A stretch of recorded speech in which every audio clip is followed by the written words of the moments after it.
বৈষম্য বিরোধী শহীদ এবং আহতদের মত বিনিময় এবং সুধী সমাবেশে আজকে জনসমুদ্রে পরিণত হয়েছে। আজকের এই জনসমুদ্রে এ পর্যায়ে প্রধান অতিথি বক্তব্য পেশ করছেন শহীদ কাফেলা বাংলাদেশ জামাত ইসলামের আমিরে জামাত, আমাদের প্রাণপ্রিয় নেতা, বিশ্ব ইসলামী আন্দোলনের অন্যতম নেতা, মুসলিম মানুষের কণ্ঠস্বর, আমাদের প্রিয় রহমান জনাব ডাক্তার শফিকুর রহমান। ডাক্তার শফিকুর রহমান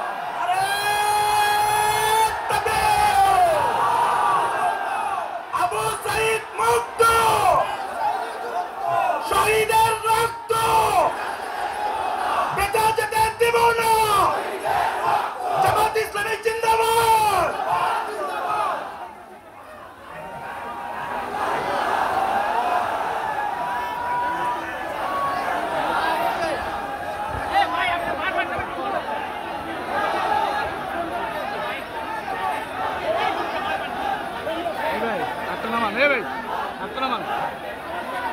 আসসালামু আলাইকুম ওয়া রাহমাতুল্লাহি ওয়া বারাকাতুহু।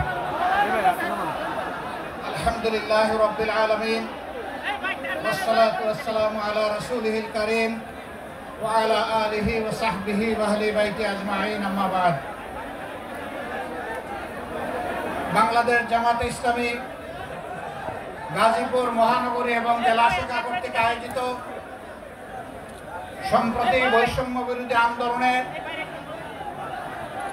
শহীদ পরিবার এবং আহতদের সাথে মত বিনিময় এবং সুধী সমাবেশের সম্মানিত সভাপতি, গাজীপুর মহানগরী জামাত ইসলামের সম্মানিত আমির, কেন্দ্রীয় মজলিস শুরার অন্যতম সদস্য জনাব অধ্যাপক জামাল উদ্দিন, মঞ্চে বসা কেন্দ্রীয় নেতৃবৃন্দ, স্থানীয় নেতৃবৃন্দ, প্রিয় গাজীপুরবাসী, সাংবাদিক বন্ধুগণ, আসসালামু আলাইকুম ওয়া রাহমাতুল্লাহ।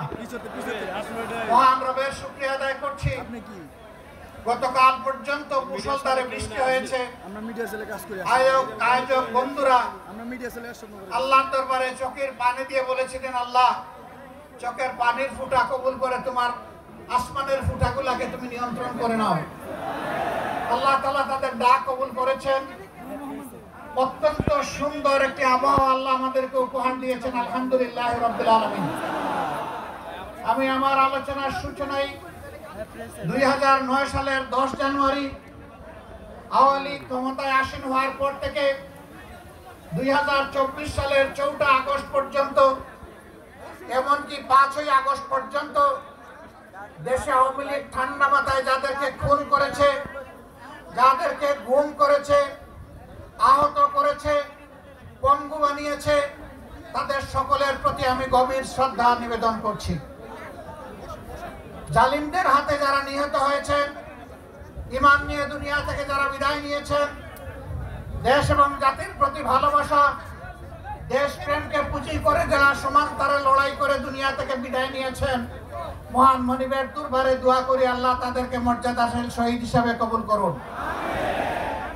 যারা আহত হয়েছেন, পঙ্গু হয়েছেন, মহান রব্বুল আলামিনের দরবারে দোয়া করি আল্লাহ তাআলা তাদেরকে সুস্থতার নিয়ামত দান করুন। দেশে প্রবাসে সমান তালে স্বৈরাচারের হাত থেকে দেশ এবং জাতিকে মুক্ত করার জন্য যারা লড়াই করেছেন, আমি আমার প্রিয় সংগঠনের পক্ষ থেকে, বাংলাদেশের শান্তিকামী মুক্তি পাগল জনগণের পক্ষ থেকে তাদের সকলকে অভিনন্দন জ্ঞাপন করছি। সম্মানিত ভাইয়েরা, সম্ভবত পর্দার আড়ালে মা বোনেরা আছেন, এই দেশ আমাদের সবার, এটি আল্লাহ তাআলার দান। এই দেশ দফায় দফায় সাগর সাগর রক্তের বিনিময়ে বারবার মুক্তির জন্য আহাজারি করেছে। 47-এ, 71-এ, আবার 24 সালে কোন জাতি আমি জানি না তাদের নিজেদের মুক্ত স্বাধীন অধিকারের জন্য এত রক্ত এত দফায় দিয়েছে কিনা আমি জানি না। আল্লাহ তাআলার দরবারে দোয়া করি, আল্লাহ তাআলা এই জাতির লড়াকু এই সৈনিকদের সমস্ত ত্যাগকে কবুল করুন। সমান তালে যুদ্ধ করেছে নারীরা, পুরুষরা, যুদ্ধ করেছে 1.5 মাসের শিশুরা। 24 তারিখ যে নূতন স্বাধীনতা বাংলাদেশের মানুষ লাভ করেছে, তার মাত্র 2 দিন আগে উত্তরায় এক মা 1.5 মাসের শিশুকে তুলে নিয়ে তিনি রাস্তায় চলে এসেছিলেন, পুলিশ সামনে বুক পেতে দাঁড়িয়েছিলেন। সাংবাদিকরা বলেছে, মা তুমি সরে যাও, তোমার এই কচি বাচ্চাকে নিয়ে তুমি এখানে থেকো না। সে বলেছে, আমার তো কোনো বড় বাচ্চা নাই, আমার পরিবারে তাইলে কি কোনো শহীদ হবে না? আমি এই বাচ্চা নিয়ে শহীদ হওয়ার জন্য এখানে এসেছি। আমি আমার এবং আমার বাচ্চার শাহাদাতের বিনিময়ে জাতি মুক্ত হয়েছে, স্বাধীন হয়েছে, আমি দেখতে চাই। আল্লাহু আকবার, আল্লাহু আকবার। আল্লাহ যে জাতির মধ্যে এই ধরনের মা সৃষ্টি করেছে, আমরা দোয়া করি আল্লাহ তাআলা সেই জাতির মায়েদের পেট থেকে সন্তান সৃষ্টি না করে আল্লাহ যেন যোদ্ধা সৃষ্টি করে দেন। সম্মানিত ভাইয়েরা, অতীতের বঞ্চনা কষ্টের দিকে ফিরে যাব না, এর সাক্ষী এদেশের জনগণ এবং সারা বিশ্ববাসী। আমরা শুধু এটুকু বলি, এর থেকে আগত অনাগত আমাদের সকলের জন্য শিক্ষা হয়। জাতির সাথে গাদ্দারি করলে, জাতির সেবক হয়ে আসার ঘোষণা দিয়ে মালিক বনে গেলে কি পরিণতি বরণ করতে হয়, এর থেকে আমরা সারা দেশবাসী যেন শিক্ষা গ্রহণ করতে পারি। যদি আমরা শিক্ষা গ্রহণ করি, আমরা বিশ্বাস করি আগামীতে স্বৈরাচারের এমন কোন স্বৈরাচারের জন্ম হবে না, যারা ক্ষমতায় থাকা অবস্থায় জনগণের অর্থে কিনা অস্ত্র আর বুলেট জনগণের বুকে ছোড়ার দুঃসাহস করবে, এমন কারো জন্ম হবে না। আমরা এমন নতুন কোনো, আজ হোক কাল হোক নিকটে হোক দূরে হোক, এমন কোনো সন্ত্রাসী সরকার দেখতে চাই না। তাহলে কি করতে হবে? প্রিয় বাংলাদেশটাকে এক করতে হবে। 18 কোটি মানুষের 36 কোটি হাতকে এক জায়গায় ধরতে হবে। বিশ্বকে জানান দিতে হবে দেশ এবং জাতির স্বার্থে আমাদের মধ্যে কোনো বিভাজন নেই। যত বিভাজন রেখা তৈরি করা হয়েছিল সবগুলোকে আমরা পায়ের নিচে ফেলে দিয়েছি। আর আমরা কাউকে জাতিকে বিভক্ত করার সুযোগ দেব না। দলের ভিত্তিতে, ধর্মের ভিত্তিতে, গোষ্ঠীর ভিত্তিতে আমরা কাউকে আর জাতিকে ভাগ করার সুযোগ দেব না। জাতিকে তারাই ভাগ করে যারা জাতির দুশ্মন। জাতির যারা বন্ধু তারা কখনো তার জাতিকে ভাগ এবং বিভক্ত করতে পারে না। এই ক্ষেত্রে আমরা আপোষহীন। আমরা মতলববাজদেরকে জানিয়ে দেব, অতীতে তোমরা যা করেছো এই জাতি আর ভবিষ্যতে তোমাদেরকে তা করতে দিবেন না। আমরা জানিয়ে দেব, এখন থেকে বাংলাদেশের মানুষ কালোকে কালো বলবে, সাদাকে সাদা বলবে। এখানে সাংবাদিক বন্ধুরা এসেছে, এই জগৎ সাক্ষী। সাংবাদিকদেরকে বলা হয় জাতির দর্পণ বা আয়না, মিডিয়াকে বলা হয় জাতির দর্পণ বা আয়না, সাংবাদিকদেরকে বলা হয় জাতির বিবেক। আমাকে একজন সাংবাদিক প্রশ্ন করেছে, আপনাদের বক্তব্য ইদানিং আমরা শুনছি, জাতি আপনাদের বক্তব্য বিবেচনায় নিচ্ছে, এই বক্তব্যগুলো আগে আমরা শুনতে পেলাম না কেন? আমি জবাব দিলাম যে স্বৈরাচাররা আমাদের বক্তব্য জাতির সামনে পেশ করার সুযোগ দেয়নি, তাই আপনারা শুনতে পারেন। আমি তাকে প্রশ্ন করলাম, আজকে আপনার আমাকে ইন্টারভিউ করছেন, গত 15.5 বছর কি একবারও আপনার ইচ্ছা হয়েছিল যে আমার ইন্টারভিউটা করার বা আমাদের দলের কারো ইন্টারভিউ করার? বলে জি না। আপনারা দেখেছেন বাংলা ভিশনের আমার সেই ইন্টারভিউ? আপনারা দেখেছেন? তিনি বলছেন জি না। আমি বললাম কেন আসলেন না? বলে যে পরিবেশ ছিল না। বলে তাইলে আপনার প্রশ্নের জবাব আপনার কাছেই আছে, আমার কাছে চাইতে হবে না। আমরা কি চাই? আমরা চাই এমন একটি দেশ হবে যেই দেশে কোনো বৈষম্য থাকবে না। বলবেন যে বৈষম্য তো সব জায়গায় দেখি কম বেশি। বৈষম্য থাকবে না তার মানে সবার উচ্চতা গলা কেটে সমান করে দিতে হবে, তাই না? না, আল্লাহ যাকে যেটুকু নিয়ামত দিয়েছেন, ইজ্জত দিয়েছেন, তিনি তার ইজ্জত অনুযায়ী জাতির কাছে মর্যাদা পাবেন। একজন সাধারণ শ্রমিক, তাকে আমি অবহেলা করব না। কারণ আমার নবী বলেছেন, তার গায়ের ঘামের ফুটা শুকাবার আগে তার পারিশ্রমিক, তার পাওনা তার হাতে তুলে দাও। বলবেন তাহলে কি প্রতিদিন বেতন দিতে হবে? হ্যাঁ, যদি শ্রমিকরা চায় প্রতিদিন দিতে হবে। আর যদি বলে যে না, মাসের শেষে আমার বেতনটা ঠিক মতো আমাকে দিয়ে দিয়ে, তাহলে সেভাবেই দেবেন। এখানে কোনো ধরনের তাল বাহানা চলবে না। তবে আমাদের দেশে মতলববাজরা মালিক এবং শ্রমিকের মাঝে সংঘর্ষ বাঁধাইয়া রাখে। যদি উদ্যোক্তা মালিকটি না থাকে, আমার শ্রমিকটি কোথায় কাজ করবে? শিল্প যদি না বাঁচে, আমার কর্মসংস্থান কোথায় হবে? যারাই সমাজের দুশ্মন, তারাই শিল্প ধ্বংস করতে চায়। তারা শ্রমিকদের আবেগকে উস্কে দিয়ে রাস্তায় নামায়, মরে শ্রমিকরা, বেনিফিট নেই ঘরে বসে তারা। আবার কিছু মালিক আছেন, তারা চান যে শ্রমিকের শুধু ঘাম নয়, পারলে রক্তটাই নিয়ে নেই। এটা অন্যায়, এটা অন্যায়। শিল্প তারা বাঁচাবে, আপনি তাদেরকে বাঁচতে দিন। আপনি তাদেরকে সম্মান করবেন, তারা সমস্ত শক্তি উজাড় করে আপনাকে সব কিছু বিলাই দেবে। শিল্পের উন্নতি হবে, তাদেরও উন্নতি হবে। আমরা ওই রকম বৈষম্যহীন একটা সমাজ চাই। আমরা এমন একটা সমাজ চাই, যেই সমাজের জন্ম নেওয়া প্রতিটি শিশু জন্ম নেওয়ার পর থেকে 4টি অধিকার তাকে তার সরকার দিতে বাধ্য থাকবে। একটি হচ্ছে তার খাওয়ার অধিকার, অর্থাৎ তার খাদ্যের যোগান দিতে হবে। অপুষ্টির কারণে কোনো শিশু মারা যাবে না, বিকলাঙ্গ হবে না। দ্বিতীয়টি হচ্ছে তার আশ্রয়, তার মাথা গুজার একটা ঠাঁই থাকতে হবে। তার সাথে মর্যাদায় মিলে এরকম একটা জায়গা তাকে তৈরি করে দিতে হবে। কারণ নিজের সামর্থ্য থাকে, সরকারের কাছে সে অবশ্যই চাইবে না, কিন্তু যার সামর্থ্য নাই তাকে অবশ্যই আশ্রয়ের ব্যবস্থা করে দিতে হবে। এরপরে এই শিশুটির অধিকার হচ্ছে সে যাতে একটা সুস্থ নাগরিক হিসেবে গড়ে উঠতে পারে, এই জন্য তার জন্য স্বাস্থ্য সেবা নিশ্চিত করতে হবে। এরপরের অধিকার হচ্ছে তাকে সুশিক্ষা দিতে হবে। আজকে বহু সন্তান, লক্ষ লক্ষ সন্তান মায়ের পেট থেকে জন্ম নিয়ে এই 4 অধিকারের কোনোটাই পায় না। তারা বস্তিতে নির্জনে দুকে দুকে কাঁদে আর আল্লাহকে চিৎকার দিয়ে বলে, আল্লাহ, আমরাও তো এই সমাজের মানুষ, আমাদেরকে একটু সম্মানজনক বাঁচার কোনো অধিকার নেই? আমরা এই জায়গাটাকে সমতলে আনতে চাই, দেখতে চাই। সম্মানিত ভাইয়েরা, আর আমরা কি চাই? আমরা চাই ব্যবসায়ীরা তাদের জায়গায় ব্যবসা করবে, কোনো দুর্বৃত্ত চাঁদাবাজের সাহস হবে না তার কাছে গিয়ে চাঁদা চাওয়া।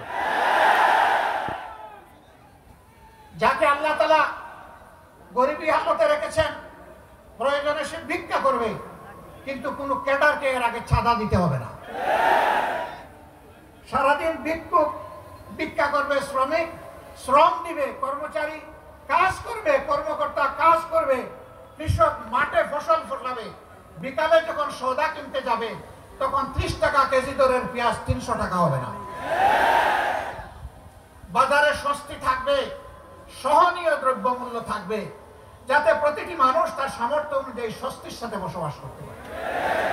তার সামাজিক নিরাপত্তাটা এমন হবে যে সে ঘরের মধ্যে দরজা খুলে হোক বন্ধ করে হোক রাতের বেলা শান্তিতে ঘুমাবে, কোনো দুর্বৃত্ত তার সম্পদ কিংবা ইজ্জত লুণ্ঠন করার দুঃসাহস করবে না।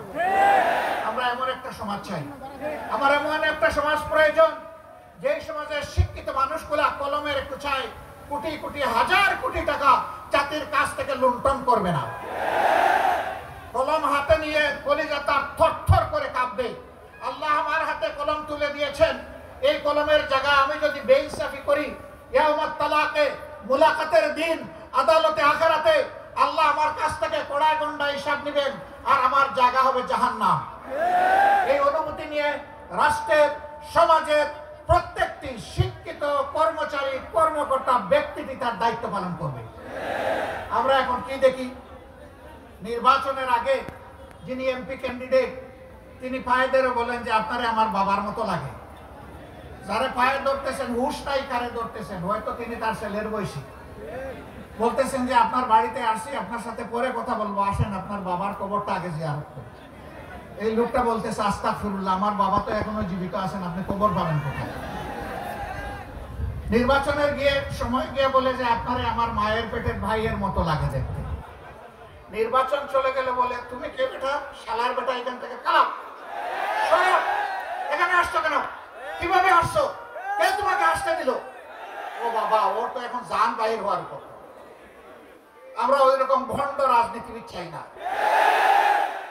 আমরা চাই উমরি শাসন। রাতের বেলা উমরের সবাই ঘুমাবে তার রাজ্যে, তিনি খলিফা, তার ঘুম তিনি জনগণের জন্য আল্লাহর কাছে ওয়াকফ করে দেবেন। রাস্তায় বের হয়ে দেখবেন তার রাজ্যের নাগরিকরা কে কোন কষ্টে আছে, খুঁজে বের করে পরের দিন সকালে নিজেই তার সমাধান দিবেন হাতে তুলে। আমরা সেই রকম শাসক চাই, গ্রামের মেম্বার থেকে শুরু করে পার্লামেন্ট মেম্বার পর্যন্ত, অফিসের পিএম থেকে শুরু করে বঙ্গভবনের প্রেসিডেন্ট পর্যন্ত আমরা ওই রকম পদাবির দায়িত্বশীল শাসক চাই। এই শাসক হলে আপনারা কি মন খারাপ করবেন? এরকম শাসক চাইলে আমরা সবাই চাই, হ্যাঁ, কিন্তু সবাই চায় না। গরম ভাতে বিড়াল বেজার, গরম ভাত হলে মালিকের ভালো লাগে খাইতে, কিন্তু বিড়ালের যে মুখ পুড়ে। যারা মতলববাজ, লুবি, লুটেরা, তারা এটা চাইবে না, বলবে যে তারা কারা, তারা আপনাদের সমাজের লোক। এই সমাজ থেকেই আপনাকে বাছাই করে নিতে হবে। আল্লাহর আসমান থেকে আল্লাহ ফেরেশতা পাঠাইয়া এমপি এবং গ্রামের মেম্বার বানায় দিবেন না। এই মানুষের মধ্য থেকেই আল্লাহ চান যে মানুষের সমাজের শৃঙ্খলা বিধানের জন্য, ন্যায় বিচার কায়েম করার জন্য আল্লাহ কাউকে না কাউকে দায়িত্ব দেবেন। এখন আদালতে বসে আমাকে মাফ করবেন, আমি কাউকে কষ্ট দেওয়ার জন্য বলছি না, বাস্তব অবস্থার জন্য বলছি। আদালতে বসে একজন বিচারক যদি ঘুষ খান, আদালতে বসে কোনো বিচারক যদি বলে আমি শপথবদ্ধ রাজনীতিবিদ, তাহলে তার কাছে কি ন্যায় বিচার পাওয়া যাবে? যাবে না। আমরা কোনো শপথবদ্ধ রাজনীতিবিদকে আদালতের বিচারক হিসাবে দেখতে চাই না। একজন সরকারি কর্মকর্তা কর্মচারী তিনি রাষ্ট্রের সেবক, কিন্তু দল, গোষ্ঠী কিংবা ব্যক্তির সেবক নন। আমরা এমন কোন কর্মকর্তা কর্মচারী আগামীতে দেখতে চাই না যে যাদেরকে বাধ্য করা হবে রাষ্ট্র জনগণ বাদ দিয়ে গোষ্ঠীর পূজা করার জন্য। এমন একটা দেশ আমাদের সকলের কামনা, সেই দেশটা আমাদেরকেই গড়তে হবে ইনশাআল্লাহ। বাংলাদেশ জামাতে ইসলামী কমিটেড 15.5 বছর ইতিহাসের বর্বরতম নির্যাতন চালানো হয়েছে জামাতে ইসলামের উপর। 1-2 করে 11 জন শীর্ষ নেতাকে হত্যা করা হয়েছে, জুলুম করে বিচারিক হত্যাকাণ্ড ঘটানো হয়েছে। তার সর্বশেষ দুঃখজনক ঘটনার শিকার হয়েছেন আমাদের কলিজার টুকরা আল্লামা দেলাওয়ার হোসেন সাঈদ। শহীদ আমিরে জামাত মৌলানা মতিউর রহমান নিজামী থেকে শুরু করে অধ্যাপক গোলাম আজম রাহিমাহুল্লাহ থেকে শুরু করে যাদেরকে হত্যা করা হয়েছে, আমরা দেখতে চাই এই জগতে সেই হত্যাকারীদের বিচার হয়েছে। হত্যার পরিকল্পনাকারী, মাস্টার মাইন্ড, হত্যা বাস্তবায়নকারী, আদালতে বসে যারা দুষ্ট রায় দিয়েছে তারা, যারা মিথ্যা সাক্ষী দিয়েছে তারা, ইনভেস্টিগেশন করতে গিয়ে যারা নাটক বানিয়েছে তারা, এদের কেউ যেন সেই অপরাধ থেকে রেহাই না পায়। সম্মানিত বন্ধুগণ, শুধু কি আমাদের নেতৃবৃন্দকে আর কর্মীদেরকে হত্যা করা হয়েছে না, এরা গোটা জাতিকে হত্যা করতে চেয়েছিল। সেনাবাহিনীর 57 জন কমিটির চৌকস দেশপ্রেমিক অফিসারকে নির্মমভাবে ক্ষমতায় আসার মাত্র 2 মাসের ভিতরে হত্যা করা হয়েছে। পিডিআর বাহিনীকে ধ্বংস করা হয়েছে, নিজেদের ক্ষমতায় যাওয়ার সিঁড়ি হিসেবে তাদেরকে বলির পাতা বানানো হয়েছে। এই সবগুলার বিচার চাই। নিরীহ মানুষগুলা যারা জেলে বন্দী আছে তাদের সবার মুক্তি চাই। এটি মাজহারুল ইসলাম, তিনি কি দুষ্কার ছিলেন, তার বিরুদ্ধে 1.5 মাইল দূর থেকে অমাবস্যার রাতে তারে নাকি দেখে চিনছে, এটাও সাক্ষী তার বিরুদ্ধে। এইরকম বাজে সাক্ষী, মিথ্যা সাক্ষীর মাধ্যমে, বাজে এবং মিথ্যা অভিযোগের মাধ্যমে যারা চলে গেছেন তাদেরকে ফেরত পাবো না। কিন্তু আমরা দেখতে চাই যে আজহারুল ইসলাম সাহেবের উপর এখন যেন ন্যায় বিচার করা হয়। সম্মানিত ভাই ও বন্ধুগণ, আমরা বলেছিলাম আমরা প্রতিশোধ নেব না, আইন হাতে তুলে নেব না। মহান রবের শুকরিয়া আদায় করি, 56,000 বর্গ মাইলের আমাদের 2.5 কোটি সহযোগী আল্লাহর মেহেরবানি চরম ধৈর্য ধারণ করেছে। কেউ বলতে পারবে না এত বড় পরিবর্তনের পরে তারা কারো গায়ে হাত দিয়েছে, কারো ইজ্জতে টান দিয়েছে, কারো কাছে চাঁদা চেয়েছে, রাজপথ অথবা ফুটপাত দখল করেছে, কোন ব্যবসায়ীকে হয়রান করেছে, হুমকি দিয়েছে। আল্লাহর মেহেরবানি কেউ বলতে পারবে না। যে আল্লাহ তৌফিক দিয়েছেন, আবার মাথা নত করে সেই আল্লাহর শুকরিয়া আদায় করি, আলহামদুলিল্লাহ। আমরা আমাদের ক্রোধকে পায়ের নিচে ফেলেছিলাম, আল্লাহর কাছে চেয়েছিলাম, আল্লাহ এটা যদি বিজয়ের প্রাথমিক আলামত হয়, এখানে গোলামদের বান্দিদের অহংকার করার কোনো জায়গা নেই। সমস্ত প্রশংসা কেবল তোমার। তুমি যে 3 দফা কর্মসূচি দিয়েছো, বিজয়ের সাথে ওইটাই আমরা পালন করব। ফাসাব্বিহ বিহামদি রাব্বিকা ওয়াস্তাগফির। আমরা তোমার প্রশংসা গাইব, আমরা তোমার পবিত্রতা বয়ান করব, করতেই থাকব।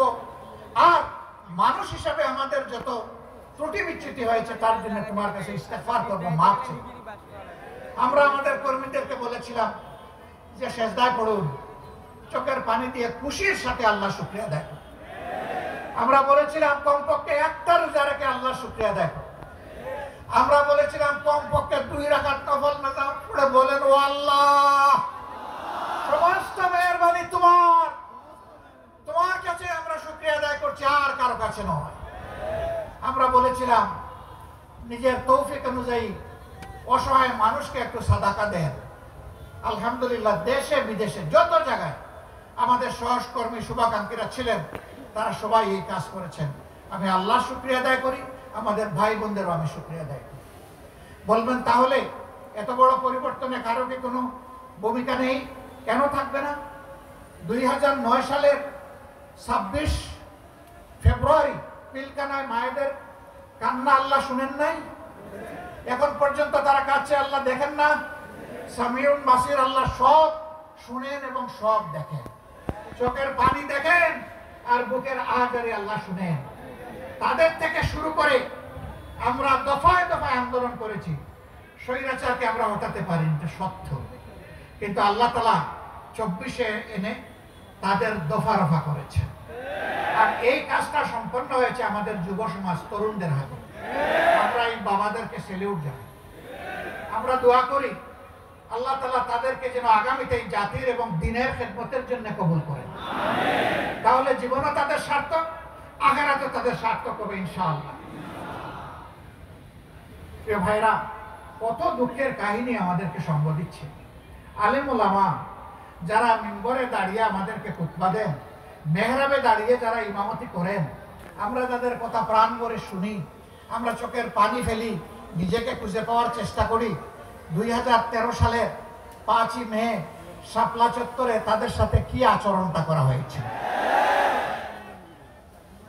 এই আলিম উলামাকে রাতের অন্ধকারে চতুর্দিকে আলো নিভিয়ে তারা ব্রাশ ফায়ার করে কতজনকে যে হত্যা করেছে আল্লাহ ভালো জানে।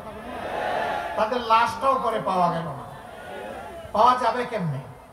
দুষ্ট সরকারের ভ্রষ্ট এক মন্ত্রী, সে এই 24-এর পতনের মাত্র 4 দিন আগে বলল, বাড়াবাড়ি করবেন না, 13 সালের 5 মে শাপলা চত্বর ভুলে যাবেন না। রাত্রে 12টার পরে আমরা সবগুলাকে সাফ করে দিয়েছিলাম। একজন বলেছিল না এই কথা, বাবাজি এখন তুমি কোথায়? যাদেরকে সাফ করেছিলে আল্লাহ তাদেরকে খোলা আসমানের নিচে এখন জায়গা করে দিয়েছে। তুমি এখন কোথায়? কোন জঙ্গলে লুকিয়ে আছো? কোন গর্তে তোমার অবস্থান জাতি এখন জানতে চায়। আল্লাহ এই জমিন থেকে তোমাদের সমস্ত ইজ্জত সাফ করে দিয়েছে। এখন বিভিন্ন জায়গায় তোমরা পালাচ্ছ কেন বাবারা? এটা না তোমাদের মার দেশ না বাবার দেশ? আমরা না তোমাদের দাস এবং প্রজা? তোমরা না দেশের মালিক ছিলা? তো মালিকগুলা কোথায় গেলা? আসো সাহস করে। তোমরা যাদের উপর সবচেয়ে নিকৃষ্ট আচরণ করেছ, তোমরা সাক্ষী, জগৎ সাক্ষী, মাবুদ সাক্ষী, তাদের একজন মানুষ এই দেশ থেকে পালানোর চেষ্টা করেননি। হাসি মুখে ফাঁসি বরণ করেছেন, কিন্তু অন্যায়ের কাছে আল্লাহ তাদের মাথা সমুন্নত রেখেছিলেন, তারা মাথা নত করেন। তাদেরই একজন আমাদের কলিজার টুকরা মীর কাসেম আলী, তিনি তো আমেরিকায় ছিলেন, তার আপন আপনজনরা তাকে অ্যাডভাইস করেছে not to come back in Bangladesh. তিনি বলেছেন হোয়াই, কেন আসবো না, এটা আমার জন্মস্থান। বলে যে জামাতের নেতৃবৃন্দের সাথে যা করা হয়েছে আপনি আসলে তাই করবেন। তিনি বললেন আমি দুটি কারণে আসব। একটি হলো আমার বিরুদ্ধে অভিযোগ মিথ্যা চিৎকার দিয়ে আল্লাহকে জানানোর জন্য আসব। আরেকটি কারণে আমি আসব, এটা যদি শাহাদতের পথ হয় আল্লাহ যেন আমার নেতৃবৃন্দের সাথে আমারও শাহাদতটা কবুল করেন, এই জন্য আমি আসব। এটা মুমিনের বুক, এটাই মুমিনের ঠোঁট, এটাই মুমিনের কলিজা, এটাই মুমিনের হৃদয়, এটাই মুমিনের ঈমান, এটাই মুমিনের আকীদা।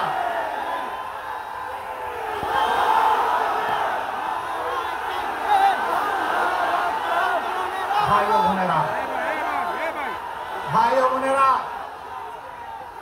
যারা অপরাধী, সেই অপরাধী আমি হলে আমি আমার বিচার চাই, আমি ন্যায় বিচার চাই।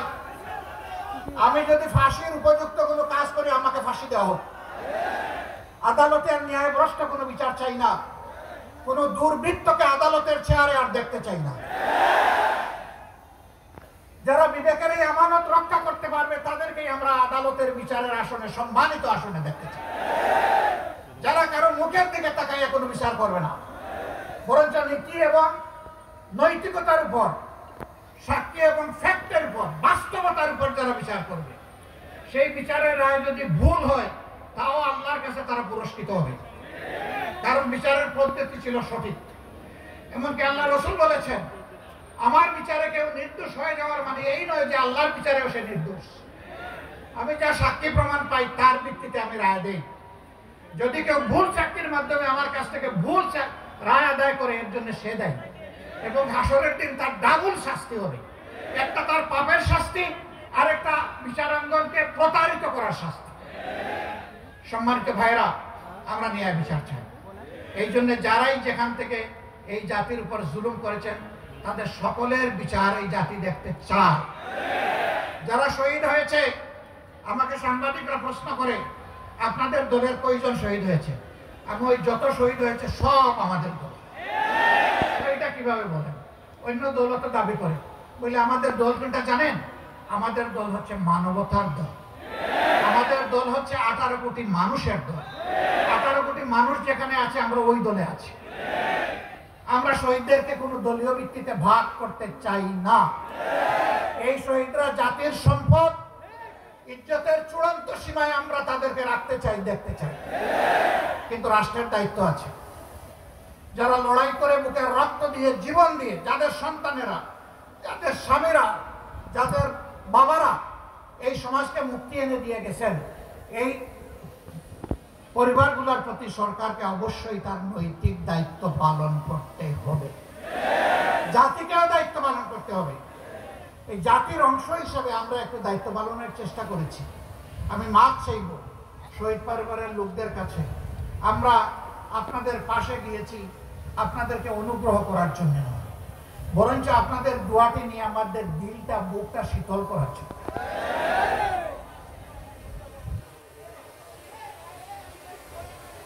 আপনারা আমাদের অহংকারের পাত্র, আমাদের মর্যাদার পাত্র, আমাদের সম্মানের পাত্র। আমরা সরকারের কাছে দাবি জানাবো তাদের সঠিক স্বীকৃতিকে যেন দেওয়া হয়। পাঠ্যপুস্তক কারিকুলামে আগামী দিনের নাগরিকরা যেন জানে যে তাদেরও আবু সাঈদরা ছিল, এই গাজীপুরের শহীদরা ছিল, সারা বাংলার শহীদরা ছিল, মুক্তরা ছিল, রিয়ারা ছিল, তোদের সন্তানও ছিল, এটা যেন তারা জানে। এই জন্য যারাই লড়াই করেছে দেশে বিদেশে সব জায়গায় সবাইকে অভিনন্দন জানাই।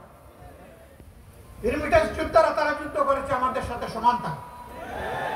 বিডিআ যোদ্ধারা বিদেশ এবং দেশ দুই জায়গা থেকে যুদ্ধ করেছে সমানতালে। আল্লাহ তাআলা তাদের সবাইকে দুনিয়া আখিরাতের মর্যাদা দান করুন। তাদেরকে দেশে মর্যাদার সাথে ফিরিয়ে আনাই সরকারের দায়িত্ব। সম্মানিত ভাইয়েরা, আমরা দাবি করি প্রত্যেকটা শহীদ পরিবার থেকে কমপক্ষে একজনকে যেন এই সরকার সম্মানজনক চাকরি তাদের হাতে তুলে দেয়। লড়াই করে যারা আহত হয়েছে, পঙ্গু হয়েছে, তাদেরকেও যেন সম্মানজনক চাকরি দেওয়া হয়।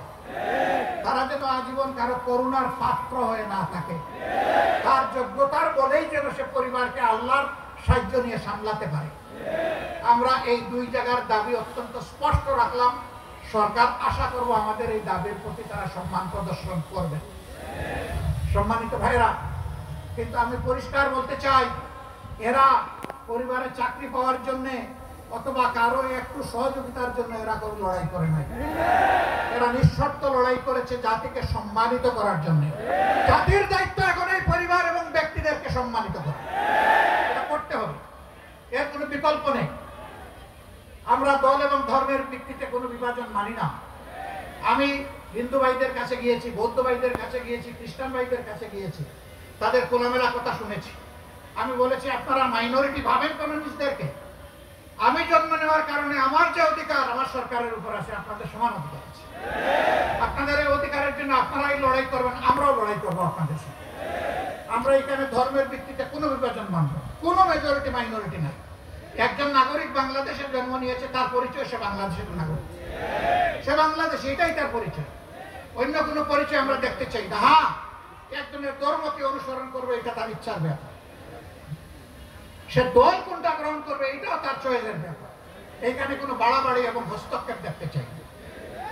অমুক ব্রাহ্মণ আর অমুক সাঁওতাল, এটা আর আমরা দেখতে চাই। হ্যাঁ, ব্রাহ্মণরা তাদের মর্যাদা নিয়ে তারা থাকবেন, সাঁওতালও তার একটা মর্যাদা নিয়ে, কিন্তু রাজনীতিতে কোনো ব্রাহ্মণগিরি চলবে না। ব্রাহ্মণ